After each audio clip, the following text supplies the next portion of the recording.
नेवता भेजले बानी बेल की पतैया पे, गौरा जी के सैया के नाहे। नेवता भेजले बानी बेल की पतैया पे, गौरा जी के सैया के ना। हे नेवता भेजले बानी बेल की पतैया पे, गौरा जी के सैया के ना। एक और लिख ली राम राम, एक और लिख ली घनी श्याम, एक और लिख ली राम राम, एक और लिख ली घने श्याम। बिचवा लिख दिहली नाम देवी मैया के, गौरा जी के सैया के ना।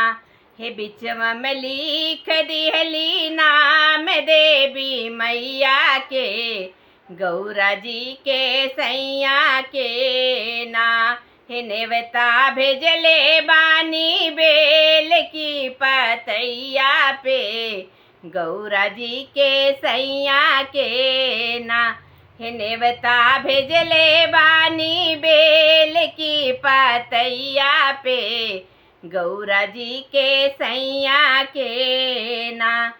काऊ खिलाऊं श्री राम, काऊ खिलाऊं घनी श्याम, काऊ खिलाऊं श्री राम, काऊ खिलाऊं घनी श्याम, काऊ खिलाऊं हम अपने देवी मैया के, बेल की पतैया पे ना।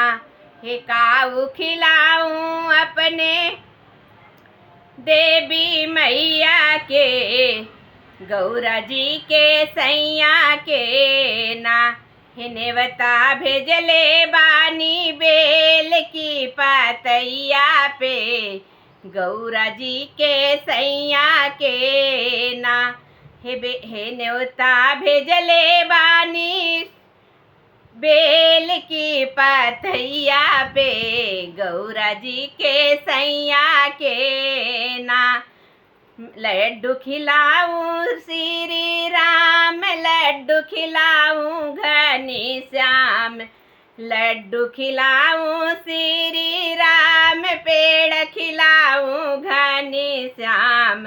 हे हलवा खिलाऊं अपने देवी मैया के, बेल की पतैया पे ना। हे चना हलवा खिलाऊं अपने देवी मैया के, बेल की पतैया पे ना। नेवता भेजले बानी बेल की पतैया पे, गौरा जी के सैया के ना। हे नेवता भेजले बानी बेल की पतैया पे, गौरा जी के सैया के ना। हर हर महादेव। यदि आप लोगों को गाना अच्छा लगे तो चैनल को सब्सक्राइब करें, लाइक करें, शेयर करें, कमेंट करें। हर हर महादेव। जय श्री राम।